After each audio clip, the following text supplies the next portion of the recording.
Hello all and welcome back to a special episode of Kenshi. If you've been keeping up with the series and the stream, you'll know that last time it kind of cut off at a weird point, and there's nothing I could do about that. My internet was acting up, and I decided instead of going through and patching a bunch of small little clips together, I would just keep playing. I played a bunch off stream too to kind of deal with a bunch of tedious stuff and some extra town building I wanted to do. It was nothing new, nothing that you haven't seen before, nothing exciting happened. It was just a few hours of doing the same thing we did most of our last stream.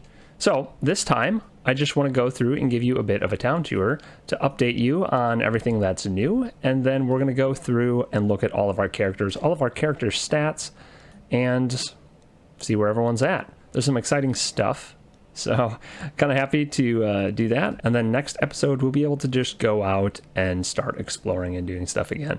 We also have to take a look at our research, but we'll do that after we look through the town. Let's start at the entrance. I guess that makes sense. Coming in here, this is where all of our cannibal raids happen. We've got a couple turrets set up. We rarely actually use these. Usually we just run out and we fight them, or we invite them in with the door wide open, fight them inside, and then close the door to make sure that they don't run off with any of our downed people. That seems to be the preferred strategy here. You can actually see this is the constant state of our entranceway. We've got cannibals just dead laying around, flesh cleavers stuck in the ground. I guess it's a warning to the next cannibal raid that things generally don't go well when you come in here. Look at all these cleavers. I didn't actually realize there were so many of them sitting there. It's kind of funny. But right as you come in the entrance, we've got our mine. I probably should actually just go ahead and show you the prospecting for this area and show you where we are on the map. Because if you are new to the series, you probably have no idea where I am. Or maybe you do. But either way, let's do that. We'll take Ruka here. She's working the fields like a good slave. She's not a slave. She's our friend. But she does work the fields a lot. She's also our chef, so she feeds everyone. Do a little prospecting. You can see here we have a crazy amount of water, great fertility. Stone is actually 100% where our stone is placed, and we have a little bit of iron. It doesn't look great, but over on the far side of camp, we do have a iron resource over here with 100% quality. If we wanted more, there's one right outside there, and there's another one right out our main door. So we have plenty of iron. We have plenty of everything. The one problem we really do have is we have zero access to copper here.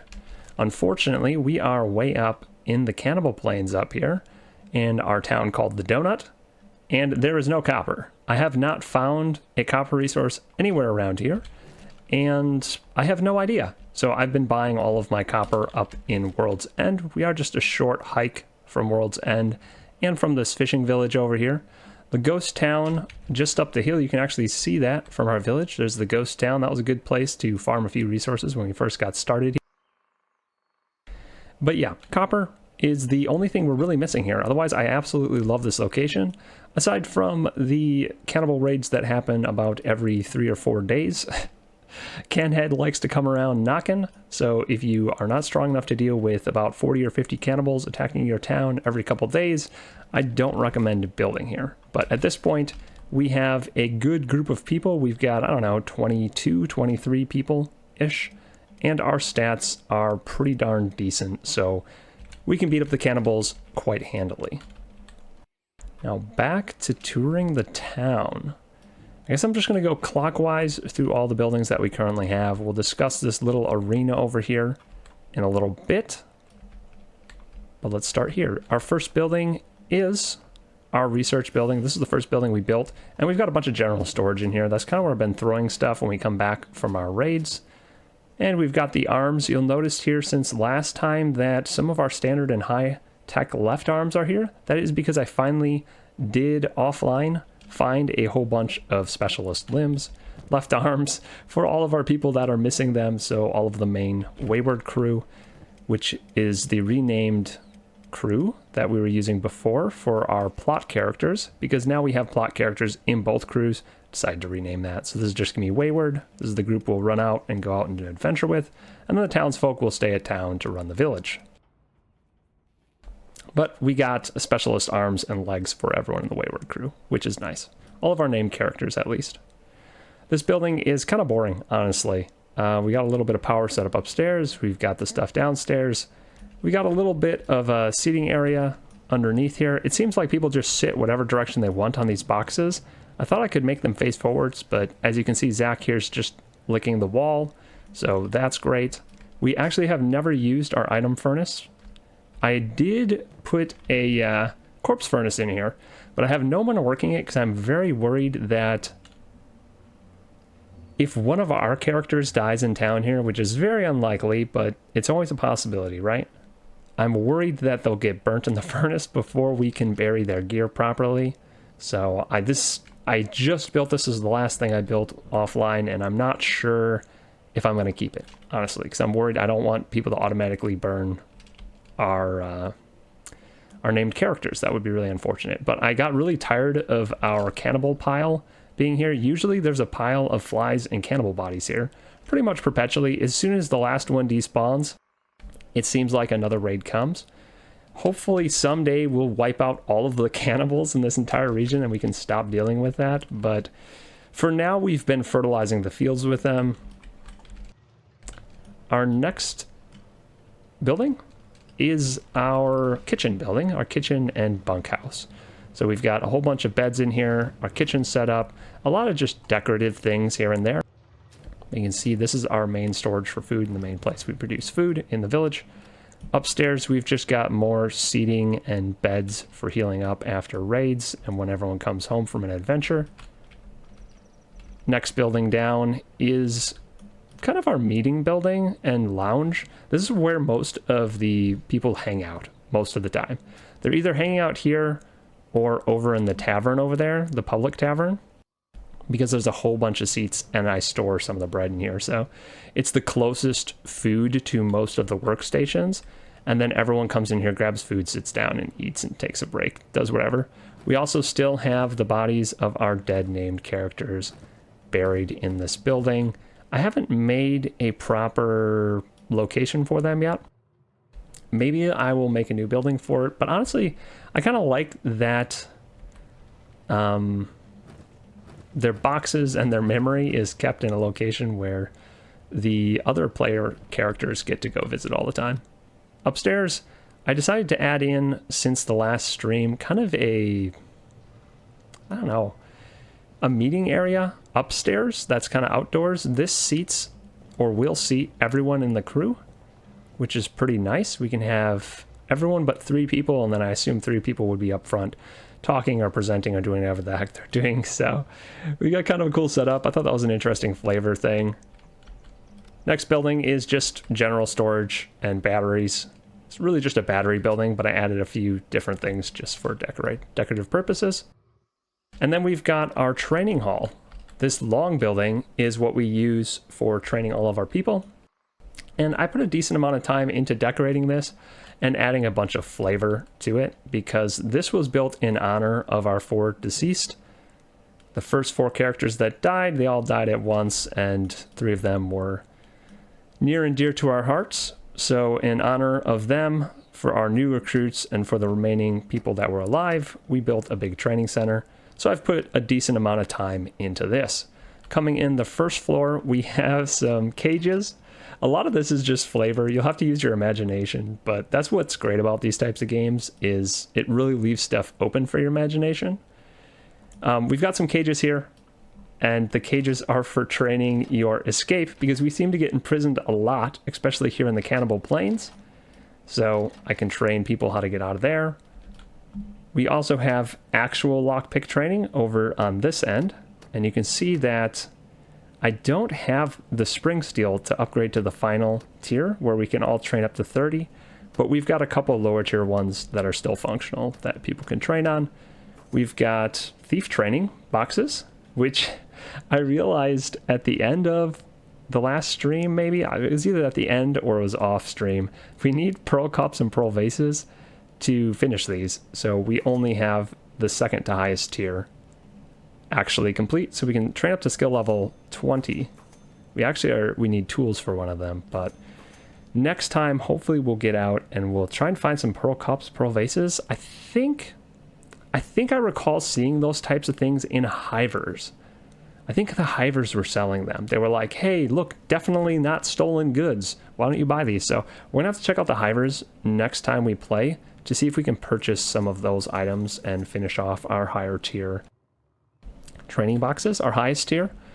Over in this other wing, this is entirely flavor, but this is where I imagine our actual sneaking training would occur. So sneaking and thievery, you'd have like fake patrols in here, and then you'd have one person go in and try and sneak through and like pick locks and loot different things. It's kind of set up how some of the weird labs are set up, where you can kind of do ring around the rosy and go in different corners and loot stuff. So I think that's kind of a fun, it's like a laser tag arena, right? It's just a fun flavor thing, but that's what I'm doing with all that over there.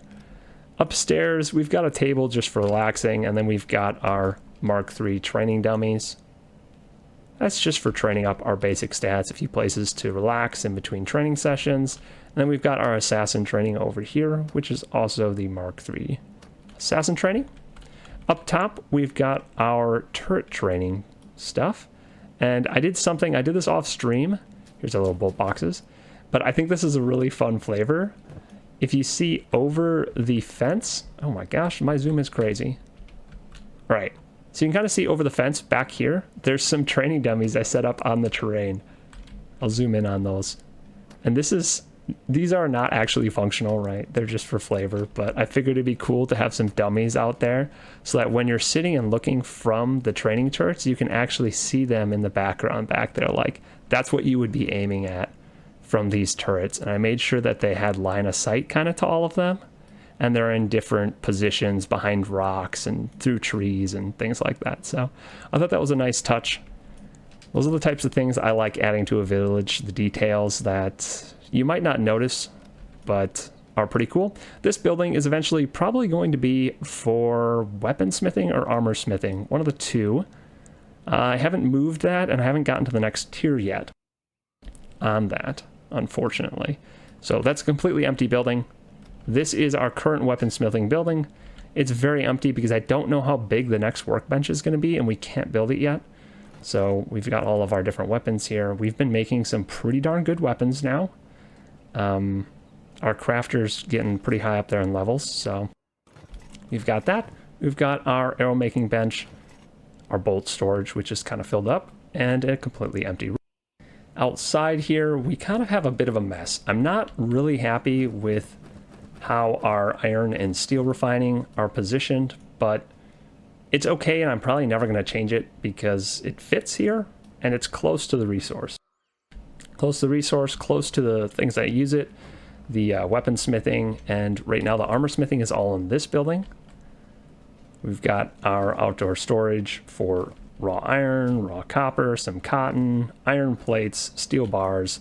All that stuff is kind of just nestled right in this corner of our base. Inside this building, we have tons of crafting, and I've been leaving this big square open because I'm kind of thinking I might just put our armor smithing bench in here, our heavy armor smithing bench. I think you can put the plate beating station and the armor smithing outdoors, so I might end up doing that. I might also end up using this other building.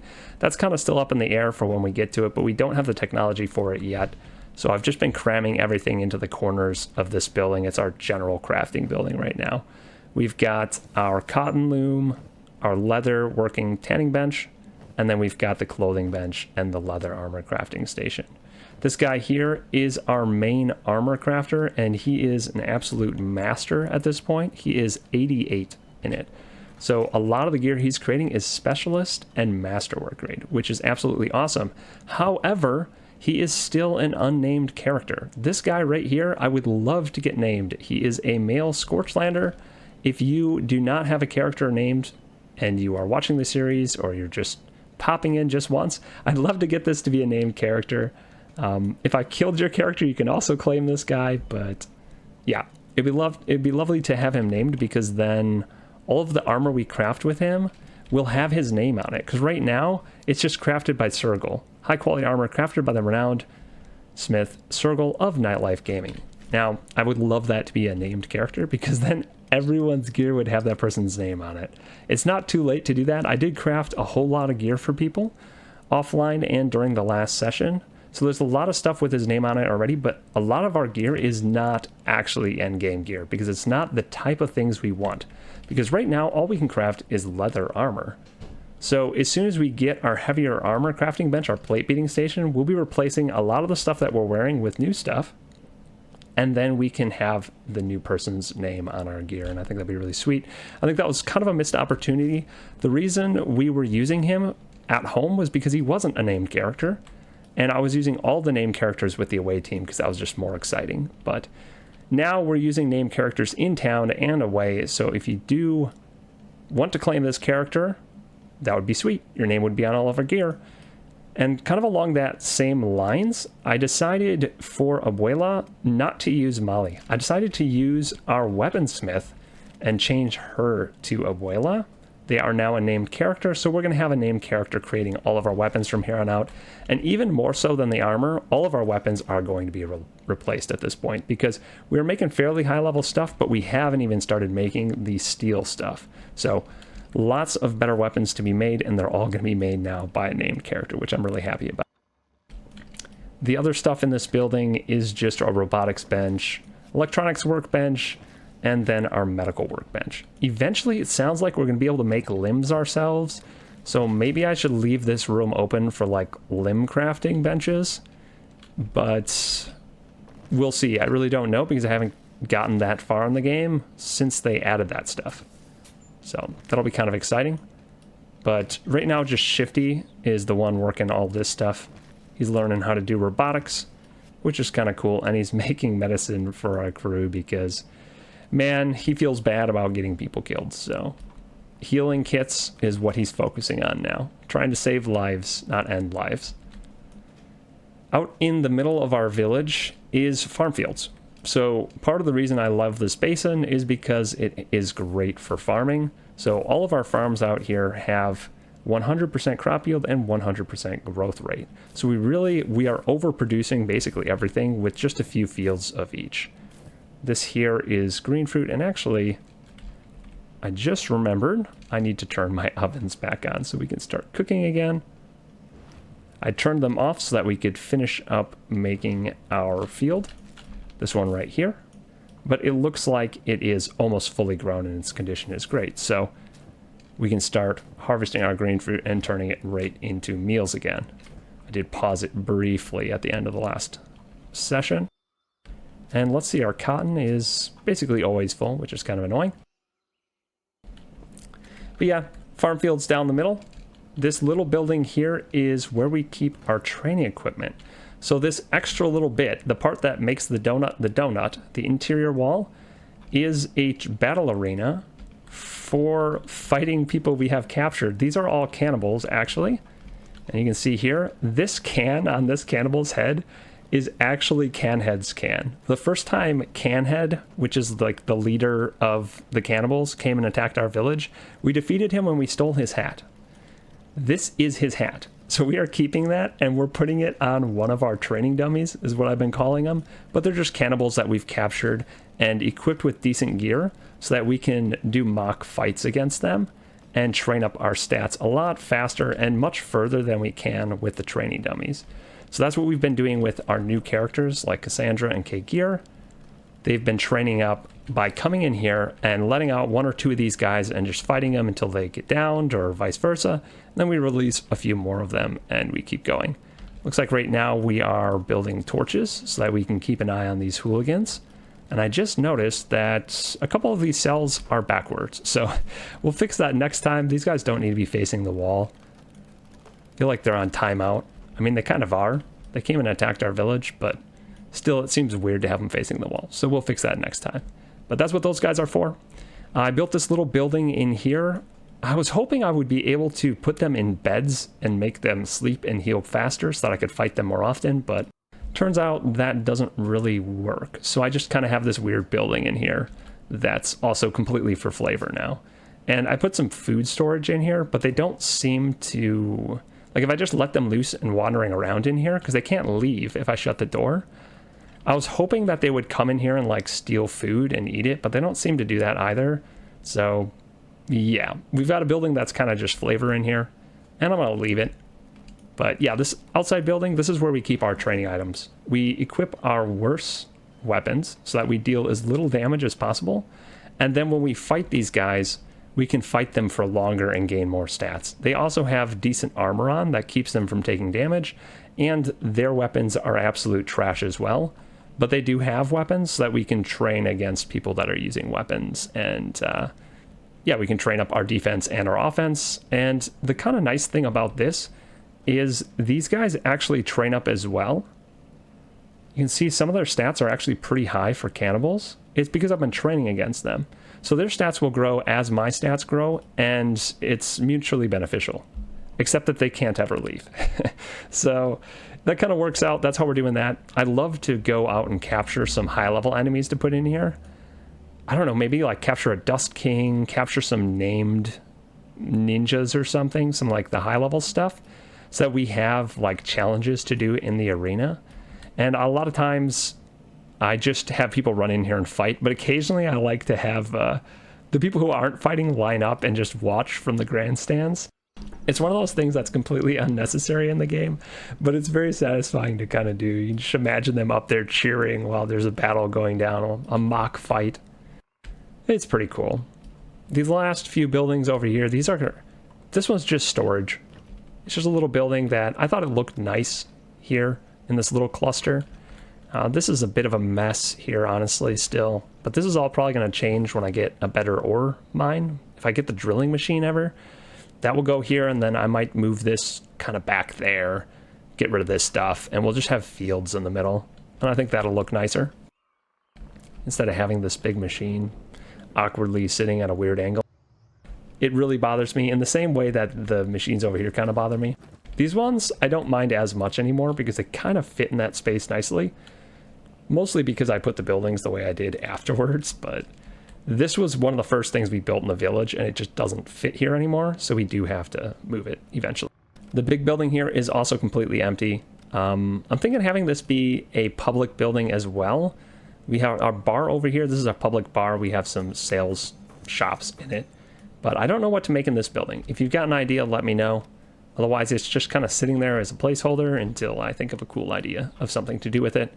And then, of course, our pub is the other place where a lot of the villagers like to hang out while they're not working. We've got seats, a little bar table, shop counters. It is a building that's set to public, and I do generally leave my gate open and set to public. So if people do want to come in and buy stuff, I really think they only buy food, but I'm not entirely certain about that. It doesn't seem like we've actually sold any food. So, you know, maybe it's working, maybe it's not. Either way, for flavor, I'm going to kind of leave it like this. I'm going to rearrange these so I do know if I'm selling anything. So we've got 3 stacks. We're missing a little bit of this stuff. And now we'll see if we actually sell anything in the future. But we've got that. And we do have our grog machine back here. This is how we're going to make a little bit of easy cash. We're just going to sell some grog. But we'll let one of these stack up to full, and then we'll sell it. And that'll be, you know, 25,000 or something like that. But we are overproducing on food in this village with basically just 2 farmers, 3 of these vegetable farms, and 2 wheat fields. We end up way overproducing food for what we need for our village, even for all of our villagers. And now we're feeding all of these guys. I probably want to have never more than this many. This is 9 of them. And that's kind of a lot of people to be feeding when I have to manually stuff food in their inventories because they won't loot the food themselves. But we are still overproducing food, so we're golden on that front. And I think that's basically everything for our village. And kind of look at the exterior walls a little bit. Eventually, I'd say this is about a mid-tier village, tech-wise. We have a lot of teching for industry that we still need to level up. And I want to make these the nice big walls eventually. The outside ones. I'm not going to change the inner donut, the battle arena. I kind of like the way this looks. Kind of like a little grandstand. And it fits in here nicely. This outer wall, though, this is definitely going to have to change at some point to accommodate the nice big walls. I want it to look like a city sitting in here. I know this is like not a strategically intelligent place to put it. It's literally in a valley surrounded by high cliffs where people could climb up there and just rain terror down on us, but it's good for the game, you know? It's just a game, and we're playing into it a little bit. I'd like to have a place that was fertile, had lots of water and all that stuff, and was also a defendable position, but that doesn't really exist in the game. And honestly, in real life, that doesn't really exist either. Your lowlands are kind of the most fertile places, and they're generally the hardest to defend unless you build your own crazy fortifications or like a moat and things like that, which we can't do in this game. So that'd be sweet if we could. Maybe we could go build on an island or something, but I don't think those have the types of resources I want either, because I do want to have good stone, I want to have good iron, and I don't know. Maybe if we go out adventuring, we'll be able to find a really cool place to hang out. Maybe build a new town. I'm always up for building new towns and new settlements. We'll definitely leave this one because it's beautiful, and it's going to be even more beautiful. This little thing right here is our back door. When our wayward crew is gone and it's just the townsfolk, they are not strong enough to take out 40 or 50 cannibals at this point. So what we do is we just open this back door because the cannibals loiter over there, and we leave. We let the cannibals run in, do what they're going to do. They basically don't do anything. They don't really steal stuff because they just want meat, and you're the meat. So if they don't find people in here, they just kind of run around for an hour and then leave. So that's how we've been avoiding getting wiped back home while our away crew is gone. Now, hopefully we'll get more people. We do have room for more people in our squad. And the home crew should get stronger. The town crew should get stronger eventually and be strong enough to wipe out the cannibals. Or if we completely wipe the cannibals off the map, then we won't have those raids. So there's options, but for now, we just kind of have a weak wall that we deconstruct and we run out the back. That's what that's for, in case you're wondering. We do have ramps on either side because you can't path across it, just to make the wall a little bit more functional, which is pretty cool. Whew, I think that's everything for the town. If I missed anything, let me know. We'll go over it at the beginning of the next episode. But I'm pretty happy with it. I like all the decorative stuff we've done in the buildings. I did a lot of that off stream because it's just me sitting there tediously rotating stuff and placing it. And it's kind of fine just to see the end product, honestly, I think. Occasionally when I see small things, I will do them on stream, but like big decorating projects, like doing this area was an absolute disaster because I'm playing in vanilla and placing things sucks. I'm not gonna lie. It'd be nice if I just got rid of collisions and I could place things inside each other, but that's not what we have right now, and I'm not gonna worry too much about it. So let's move on to items.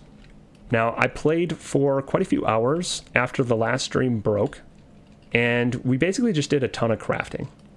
Crafting, and more crafting. And Yuri did about 1,000 trips between the Donut and World's End to try to buy blueprints and buy limbs and sell stuff and yada, yada, yada. It was basically just a very long grind, and nothing exciting happened. But because of that long grind, we were able to reach, let's see, tech level 5. We did tech level 5. We researched literally everything we could research without ancient science books, engineering research, or AI cores. So right now, we are sitting on fully flushed out tech level 5 minus the high tech research things.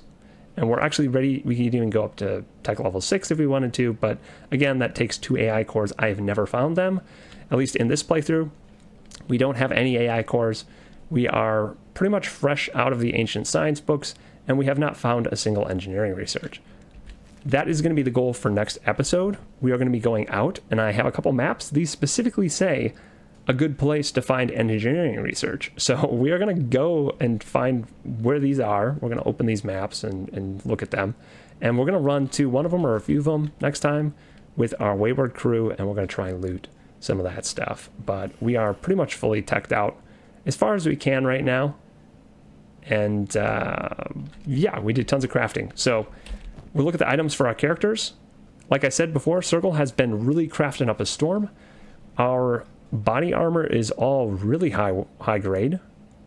This is not, again, the stuff that we really want to be wearing at the end. I'd love to get some black plate jackets and high tier chainmail for people, and even just dark leather turtlenecks. I don't know if that even exists, but if it does, that's what we're going to be wanting to be wearing.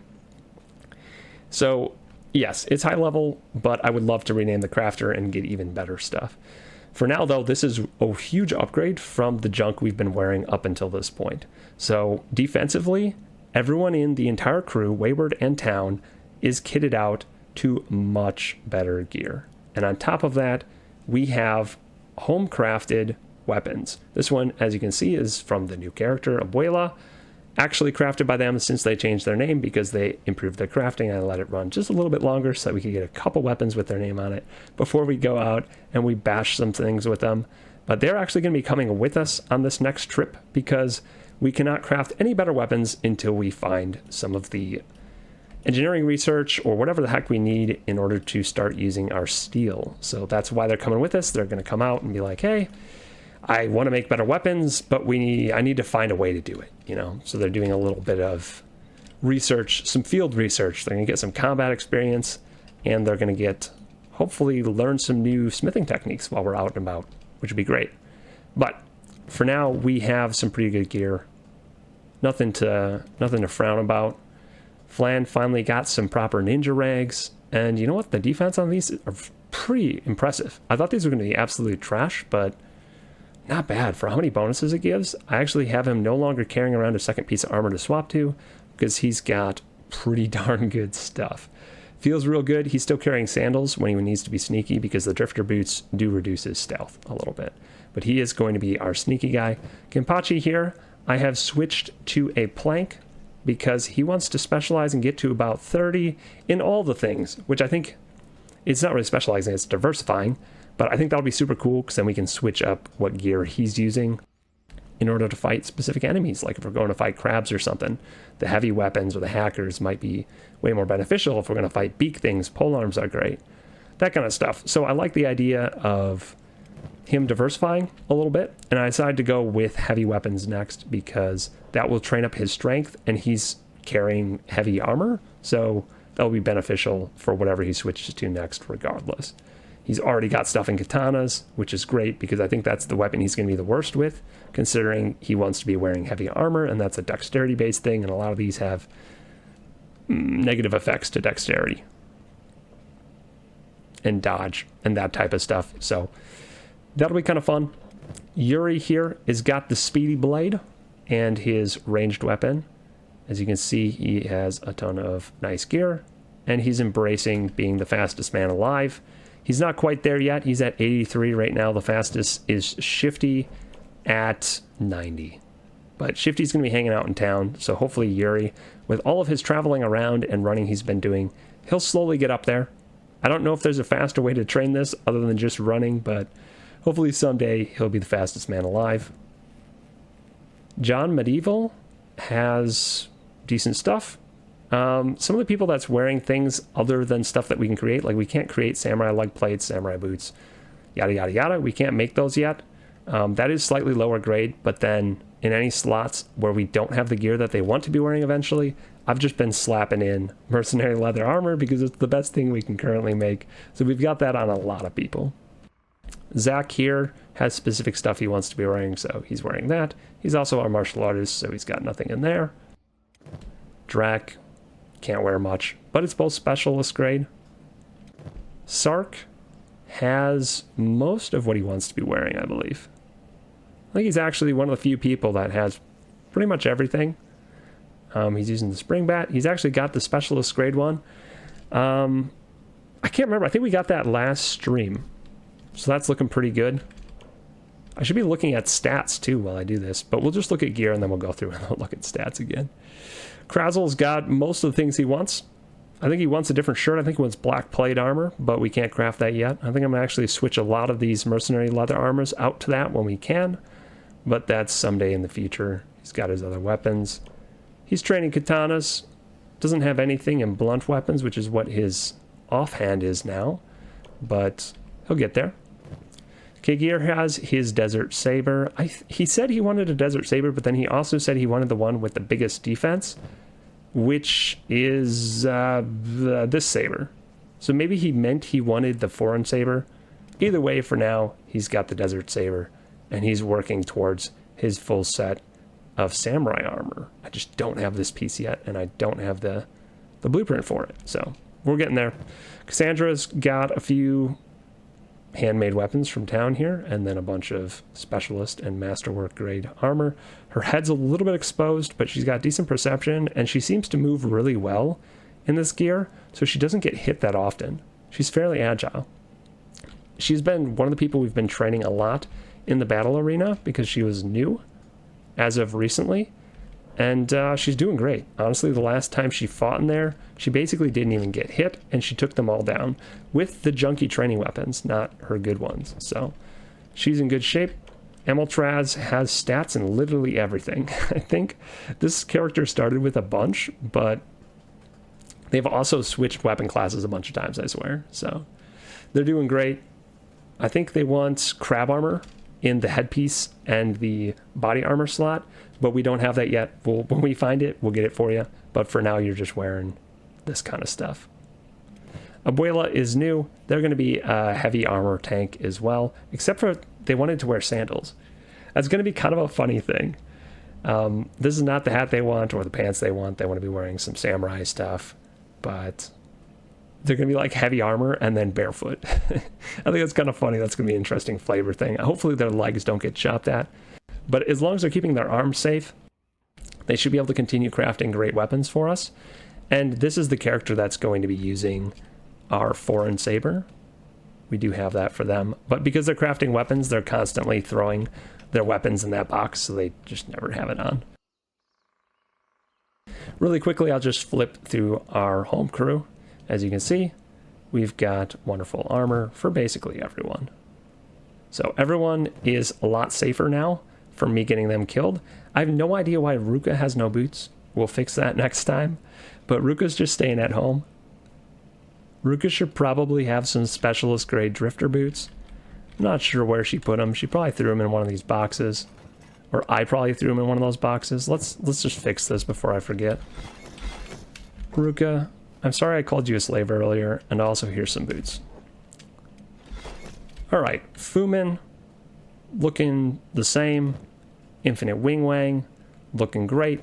Bland, he's fine.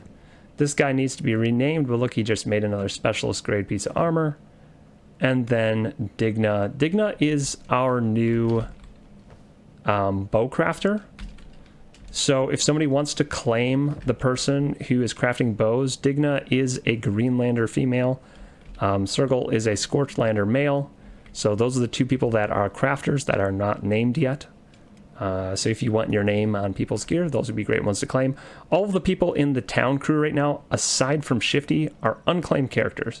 So if you want to claim one of these characters, if you don't have one claimed already, or if I got your character killed previously in the playthrough, you're welcome to claim one of these, and then we can change the way they look, change their name, do all that kind of stuff. I'm down for whatever. You can choose what weapon class they use, what combat style, what armor they like to wear.